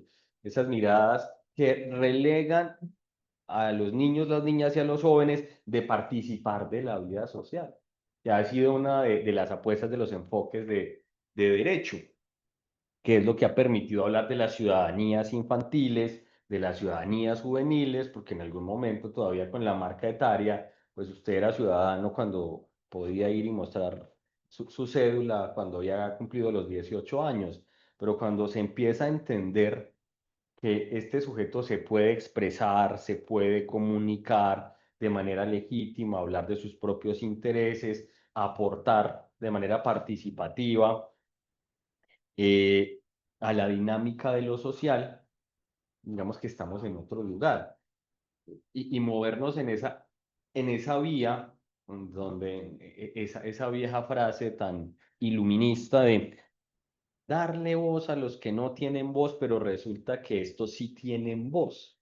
El problema es que no han sido escuchados. Romper con el autocentrismo es también hacer audibles las voces de las niñas, los niños, las y los jóvenes como sujetos agentes, reflexivos, inteligentes que pueden aportar en los distintos ámbitos sociales y que pues, es muy importante que sean tenidos en cuenta para el diseño mismo de lo social. Es creo que hay elementos que en la teoría moderna no aparecían con esta fuerza. El enfoque de derechos tampoco es que sea un enfoque que tenga tanto tiempo. Esta discusión tal vez viene de los últimos, no sé, más o menos desde la década del finales del 70 empezamos a ver esas discusiones. Anterior a ello, pues mientras los adultos hablan, los niños se quedan callados y eso fue un mandato por mucho tiempo. Eh, Ahora no, o por lo menos se abren espacios para que ahora no pase todo el tiempo. Siempre es un espacio de disputa particular. Bueno, ¿cómo nos movemos entonces hacia la teoría contemporánea? ¿Cuáles son las transformaciones en la producción del conocimiento? ¿Cuáles son los aportes clave y giros epistémicos que se van dando? Bueno, para nombrarlos de manera muy rápida, porque los hemos ido tocando lateralmente. Un conocimiento más histórico y contextual, que entienda que los niños y las niñas de hoy no son los niños y las niñas de hace 100 años, que han cambiado, que se han modificado, que nos reclaman comprenderlos de otro modo, relacionarnos con ellos de otro modo, acompañarlos de otra manera en sus procesos también, digamos, de socialización, entendiendo pues, que el espacio de la escuela también es un proceso socializador, crítica al sujeto universal y moderno, entender sujetos situados, reconocer los saberes locales y plurales, y quiero hacer un pequeño énfasis ahí, porque este es un tema de una discusión muy honda que yo solo voy a rozar. La teoría moderna y la modernidad consideró que los saberes de los pueblos ancestrales, los saberes campesinos, los saberes que no pertenecen a la dinámica de la ciencia moderna, pues son folclore o son supercherías o son mitología o es animismo. Siempre se ponían en un lugar de inferioridad, pero hoy, digamos, debido a diferentes giros epistémicos, poscolonialidad, decolonialidad, estudios culturales latinoamericanos, epistemologías del sur, bueno, todas estas líneas, empezamos a reconocer potencia en los saberes locales, que tampoco habría que pasar por ellos sin asumir una mirada crítica, no solamente por ser un saber, digamos, ancestral, habría que validarlo por sí mismo. Entonces, si ese saber está ligado a la ablación del título y pues ser ancestral, lo vamos a validar. No, también habría que asumirlo de manera crítica porque tienen sus sesgos propios, tienen también sus modos particulares de crear hegemonías, exclusiones y opresiones, pero también tienen mucha potencia en ciertos lugares, en ciertos modos, en ciertas relaciones. Algunas comunidades ancestrales han logrado sofisticar, por ejemplo, el cuidado de, de la naturaleza, muy distinto a como lo hacemos ciertas sociedades más occidentalizadas, como decían las noticias de estos días, ya estamos sobregirados en los recursos del planeta y hemos consumido a este momento del año más de lo que puede el planeta recuperarse. Entonces uno dice, claro, hay otros saberes que son más amables, más cuidadosos, más sentipensantes con la tierra. Entonces, allí también hay una potencia interesante que creo que una educación como más reflexiva, más diversa, más intercultural podría llegar también a reconocer, también desde una mirada reflexiva y crítica. Ese es un tema para darle luego mucho más vuelo, pero lo quería tocar aquí de forma particular, un elemento, y con este paso ya a lo siguiente, para lograr dar un cierre, hay relaciones de saber-poder, que diría, por ejemplo, Michel Foucault, en ocasiones el saber y la verdad termina siendo más una cuestión de estrategia que de método científico. Y aquí uno podría entrar a hacer muchas problematizaciones a quién favorecen cierto tipo de discursos, cierto tipo de conceptos, eh, porque los niños debían ser obedientes y dóciles. ¿Eso a quién favorecía? ¿Por qué mantuvimos durante tanto tiempo una escuela disciplinaria y por qué aún gran parte de esa disciplina escolar se sigue manteniendo? ¿A qué intereses sirve? ¿A qué intenciones funciona? ¿Por qué más en ciertas clases sociales que en otras? ¿Eso qué nos quiere decir? ¿Qué pasa con los temas de género, de procesos de racialización, procesos étnicos, culturales, de procedencia, todo lo que uno podría leer desde una mirada interseccional que no lo hacía la teoría moderna, que hoy sí sería importante leerlo? Una mirada mucho más diferenciadora, que singulariza y que al mismo tiempo entiende que en medio de la diferencia hay que aprender a vivir juntos, que es uno de los grandes retos que tenemos como sociedad, y creo que también uno de los grandes retos que tiene la escuela de cómo construir una educación que nos permita aprender a vivir juntos en la diferencia, cuando nos estamos matando del modo en que lo hacemos hoy. Uno mira adentro de Colombia y eso se multiplica en tema de los abusos, madres asesinando a niñas de 2 años, lo que pasa en el Catatumbo, eh, y uno mira entonces hacia Oriente y ve lo que sucede en Gaza, niños y niñas asesinados por bombas, muriendo famélicos de hambre. Eh, Hay que apostarle todavía mucho a la educación porque el mundo nos dice que queda todavía mucho por hacer, o por lo menos por intentar hacer. Eh, Esto ya lo dije. Y aquí simplemente para nombrar algunas teorías contemporáneas del desarrollo humano, mucho más situadas, mucho más localizadas también en nuestros contextos del sur global. Mm, por ejemplo, algunos autores de la psicología cultural que recogen la tradición vigotskiana. Bárbara Rogoff, que nos hablará, por ejemplo, de el aprendizaje por participación guiada, dándole mucha más fuerza al tema de zona de desarrollo próximo de andamiaje. Jerome Brunner, que va a darle fuerza al concepto de andamiaje, al tema de las narrativas. Yo creo que el tema de entender que la vida no la contamos a partir de datos aislados, sino que construimos una narración del mundo y de nosotros mismos es muy importante. Cómo el aprendizaje también puede aprovechar y la educación puede aprovechar la dinámica y el registro de la narración para llevarlo al aula. Es más fácil que el niño aprenda en el tejido de historias que en los datos aislados, elementos valiosos.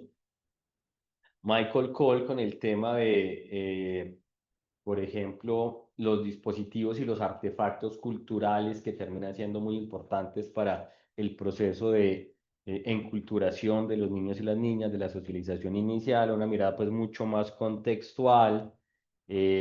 Bueno, otro de los enfoques, digamos, más contemporáneos, bueno, aquí valdría notar que Brunner es el único que ha fallecido, falleció en el 2016, que Bárbara Rogoff está viva, que Cole también está vivo, grandes, pero están vivos. Eh, en la mirada del construccionismo social psicológico, que aporta tanto a miradas del desarrollo como a la psicología social, como a los enfoques de las narrativas biográficas. Kenneth Gergen, por ejemplo, es uno de sus pioneros más importantes, y de algún modo algunos nombran como el fundador del movimiento construccionista social en psicología, que tiene una apuesta mucho más posmoderna, mucho más centrado en el lenguaje como práctica social, el lenguaje entendido desde las narrativas generativas, desde la performatividad del lenguaje, no simplemente como espejo del mundo, sino como un elemento que produce realidades sociales y que está atravesado por las relaciones de poder y que en esa medida está la interpelación que le lleva a uno a preguntarse por cuáles son los lenguajes que hoy cruzan la escuela, cuáles son los lenguajes que la familia tiene para acompañar a los niños y las niñas. ¿Cuántos sesgos, estereotipos o valores de diversidad, solidaridad aparecen hoy en esos lenguajes? ¿Cómo estamos reproduciendo ciertos patrones, ciertas prácticas en la dinámica misma de la práctica discursiva para acompañar a los niños y qué mundo le estamos mostrando también a partir del ejercicio performativo que genera el lenguaje, si el lenguaje produce mundo, y como diría eh, el filósofo Ludwig Wittgenstein, por ejemplo, por lo menos el segundo Wittgenstein, si los límites de mi lenguaje son los límites de mi mundo, en esa medida, ¿cuáles son los límites del mundo que los lenguajes con los que estamos yendo a la escuela hoy le están posibilitando o permitiendo a los niños y las niñas? Viene también John Schorer, que falleció en el 2016, y una colombiana, digamos que uno también en estas conversaciones y presentaciones rinde homenaje, una muy querida amiga que se formó justamente con Kenneth Gergen del Centro de Estudios Avanzados en Niñez y Juventud de la Universidad de Manizales y el CINDE, que falleció el año anterior, pues a una edad muy temprana, a los 40 años. Y Cami venía haciendo un trabajo muy importante aquí en Colombia y bueno, y en redes en América Latina con las infancias, digamos, sobre todo en contextos de violencia, desde las narrativas generativas. Entonces hay unas investigaciones, unos libros, ella dejó una producción importante antes de fallecer en noviembre del año pasado. Y creo que, bueno, también nombrar quién ha ido produciendo en nuestros contextos teoría al respecto, que es visibilizar a nuestras autoras, a nuestros autores y ver que desde estos lugares del sur global también se produce un conocimiento legítimo, válido, pertinente. Bueno, voy a pasar, como a detenerme en estos detalles por temas de tiempo. Hay otra teoría, digamos, también muy contemporánea, que es la teoría de los sistemas dinámicos no lineales, Por ejemplo, tiene a Paul Van Geert, tiene a Margin van Dijk, y en Colombia tiene a Rebeca Puche Navarro. Ay, aquí hubo un problema, Rebeca no ha fallecido. Este fue un error de dedo muy grave, pero ella no ha fallecido, no sé, además no sé, sí fue un error de dedo porque uno no nace en 2009 y muere en 2017. Yo creo que ya estaba muy tarde cuando estaba terminando esas diapositivas anoche. Ella está viva, está grande, está viva, ella se formó con la Escuela de Ginebra, con Piaget y Barberin Elder, y en su momento trabajó mucho a Piaget, pero hoy digamos que gran parte de estos, uno podría llamar neopiagetianos, se han movido a otras dinámicas teóricas, inclusive a modelos integrados, donde ponen en diálogo a Piaget, a Vygotsky, temas de teoría del caos, aparecen elementos de la física cuántica, de modelos matemáticos, digamos, como este modelo del procesamiento de datos bayesiano. Bueno, vienen aprovechando hoy elementos que trae la informática contemporánea para lograr desde allí mm, procesar muchos más datos y entender, digamos, procesos del desarrollo microgenéticos específicos del desarrollo, cómo cambia una percepción en el niño, cómo el niño aprende a memorizar cosas específicas como esas, pero son modelos muy sofisticados realmente. Creo que también hay que tener formación en matemáticas, en física, en termodinámica, tener los instrumentos para poder llevarlo a cabo. Y digamos que ellos que son neopiagetianos y fueron piagetianos en sus momentos, pues le hacen la crítica fuerte a Piaget de decir, no es lineal, eh, hay reversibilidad también en el proceso de desarrollo, mm, y aparecen como a veces cambios abruptos. No es que entonces es como 1, 2, 3, 4, sino es como 1, 2, 6, que pueden aparecer ese tipo de cambios en los niños y las niñas. Vygotsky ya había hablado de eso, él lo llamó, Vygotsky era un visionario, los llamó los saltos revolucionarios en el desarrollo, que ya él se había pillado que la cosa no era como 1, 2, 3, sino que habían momentos específicos donde el proceso de desarrollo podía tomar grandes cambios. Entonces, ese tema es que el niño tiene problemas en el desarrollo y puede ser que en algún momento quien se veía que no venía a la par de sus compañeros pueda terminar destacando en ciertas cosas. Cada quien tiene sus ritmos de aprendizaje también particulares, sus estilos singulares, entonces como respetar también esas dinámicas es un poco de lo que va mostrando la teoría actual. Está también el enfoque sistémico del desarrollo. Yuri Bronfenbrenner con el modelo ecológico del desarrollo humano, bueno, en 2005, influencias muy fuertes él es un antropólogo eh, ah, del Reino Unido, Gregory Bateson, muy interesante y que ha servido de inspiración para muchas teorías. Los chilenos Maturana y Varela, bueno, Edgar Morán, que está grandecito, pero todavía sigue acompañándonos. Hay un texto, por ejemplo, de Adolfo Perinat, que nació en 1940, el libro se llama Psicología del Desarrollo, un enfoque sistémico.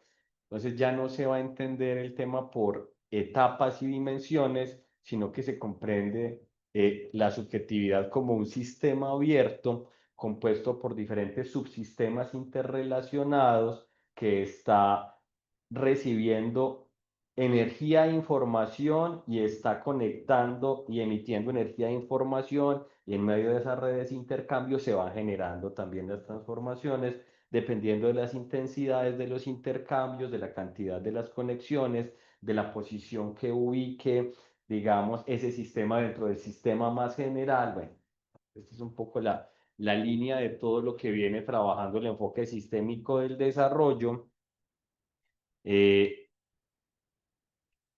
No los alcanzo como a desarrollar con tiempo, pero digamos que aquí la movilidad, la interconexión, la relacionalidad es muy distinta a las teorías tradicionales de las etapas o las fases.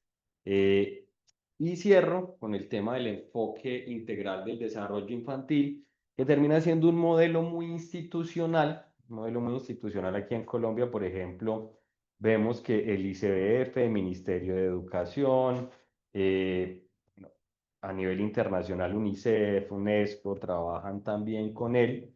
Si miran pues la ley de infancia y adolescencia, ahí está el tema del modelo de desarrollo. Bueno, aparece en los lineamientos curriculares de primera infancia. Bueno, esta es como la vía que está allí. No, lo que uno encuentra cuando lo revisa, bueno, es interesante porque tiene algunos elementos como enfoque holístico intersectorial, intervenciones relacionales y contextuales, protección y entornos seguros, la participación infantil con todo el tema del enfoque de derechos, la prevención de las inequidades, pero cuando uno ahí lo revisa, lo que encuentra es que no hay aquello que uno podría llamar homogeneidad doctrinal. No todos los textos que hablan de el enfoque o el modelo del desarrollo integral citan a los mismos referentes teóricos. Entonces uno encuentra que siguen como algunas líneas distintas. Por ahí el de primera infancia tiene una mirada muy sociocultural, sigue a Vygotsky y a Bárbara Rogoff, encuentras ahí a Brunner, a Kohl, velado algunas cositas de Piaget, pero no en su mirada lineal, pero ahí aparece algo de lo que había propuesto Piaget. Otros se van por unas vías más sistémicas en otros textos, por ejemplo, de UNICEF. Bueno, digamos que son elementos también para revisar. Es una apuesta valiosa que nos estemos pensando ya no en las miradas clásicas, sino viniendo hacia teorías contemporáneas y una mirada holística, interdisciplinaria. Creo que es valioso y creo que hay que seguir conversando con esta apuesta y logrando también imprimirle teorías contemporáneas y teorías ojalá de producción propia de autores, autoras, investigadores, investigadoras del contexto colombiano para darle mayor contextualización y localización a la propuesta que cuando uno lo revisa, sí lo escribe gente de Colombia, pero todavía aparece el temor de citar también de manera más fuerte e incisiva autores y autoras colombianas. Entonces, creo que ahí hay un reto también particular. Bueno, quería como mostrar estos modelos que vienen apareciendo, estas posibilidades que hoy surgen para leer los procesos del desarrollo de las infancias. Eh, por el momento yo lo dejaría ahí en caso que haya preguntas, inquietudes al respecto. Muchas gracias.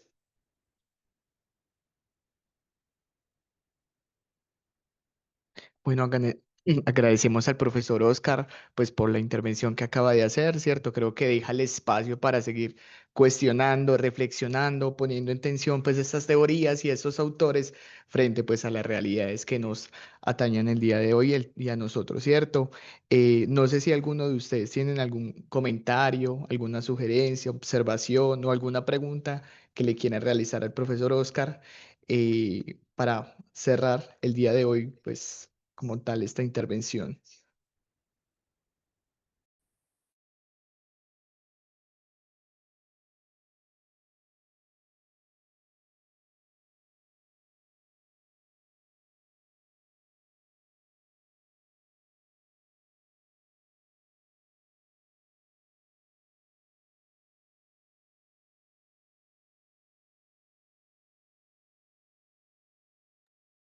Bueno, aquí la profesora Marta está agradeciendo al profesor. No sé si alguien realmente pues quiera pues cerrar con esto. Dejamos al profesor para pues, despedirse entonces.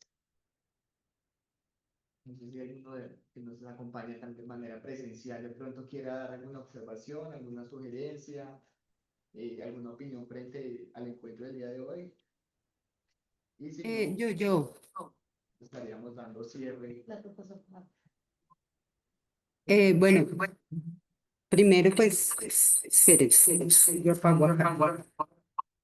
que lo estaba escuchando doble.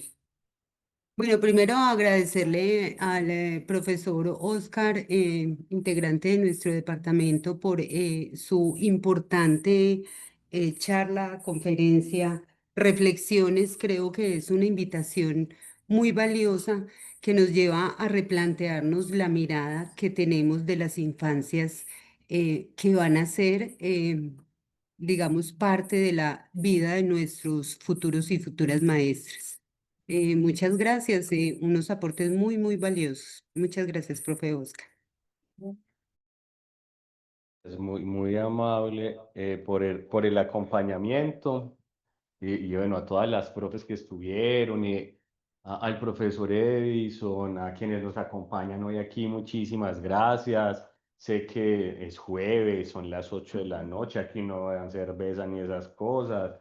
Eso es bien por el aguante, ¿no? Profe, Yo les tiene el micrófono agradezco mucho. apagado. Creo que se dejan. Profe Oscar, tiene el micrófono apagado. ¿Me escucha bien, ¿Qué está profe? hablando?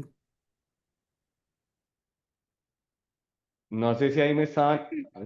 Sí, no, les decía que muchas gracias por la atención, por el tiempo. Es una invitación como a seguir conversando, a seguir como articulándonos en este ejercicio que nos convoca. Agradezco aquí a los compañeros Luis, a Iván, muchísimas gracias a la decana Cecilia Luca por haberme invitado. A compartir con ustedes este espacio. Para mí, digamos, es muy valioso poder ir abriendo con el departamento en el que estoy inscrito en este momento y con la facultad como canales de diálogo, porque seguramente uno se encuentra con la gente luego y se toma el cafecito y conversa e intercambia. Entonces, es darle apertura a la conversación. Muchísimas gracias. La profesora Ah, ok. tiene una intervención. Ya, yo. Sí, Bueno, señora, adelante. tengo la mano alzada, la voy a bajar y voy a hablar.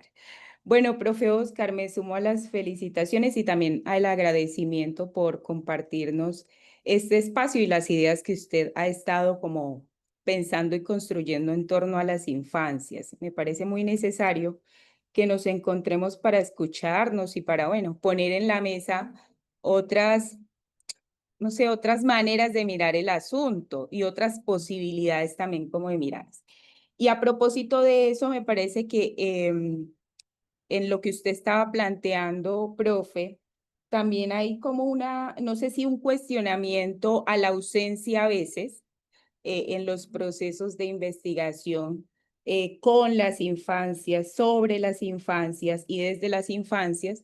O sea, como esa ausencia, no sé si podemos hablar de una ética de la investigación, de una ética en la producción del conocimiento, de una ética de producción de conocimiento sobre los niños y las niñas, más cuando esa producción de conocimiento a veces los pone en situación de precarización, ¿no?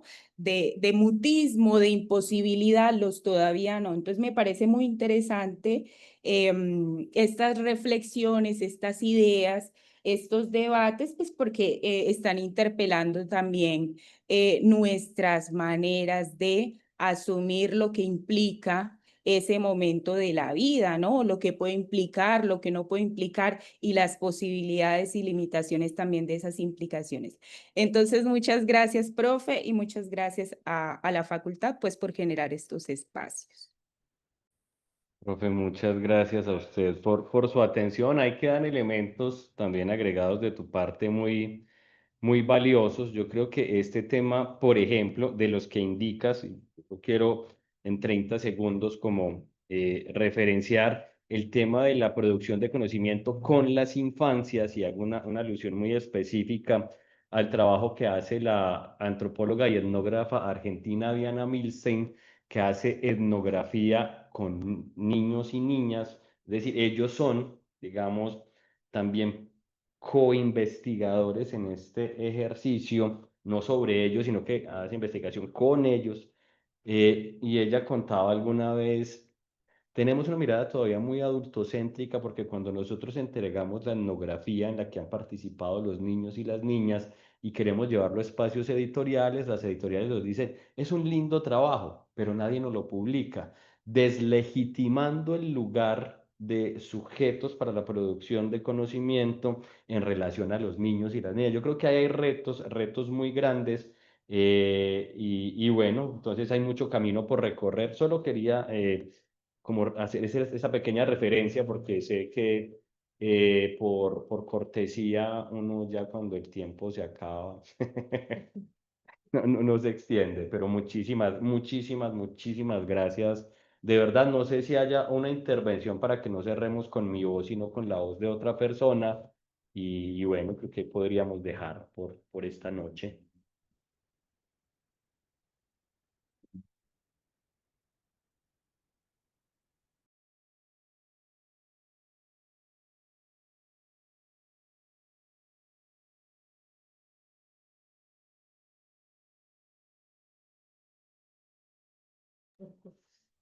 Bueno, no siendo más por el día de hoy en este encuentro, muchísimas gracias, muy amables, un abrazo muy grande, cuídense mucho y bueno, siempre es un placer poder abrir estos espacios para seguir conversando. Muy buena noche y muchas gracias a la facultad y al departamento y a todos los egresados, egresadas y demás personas que nos acompañaron. Mil gracias. Buenas noches. Buenas noches, muchas gracias. Buenas noches y gracias.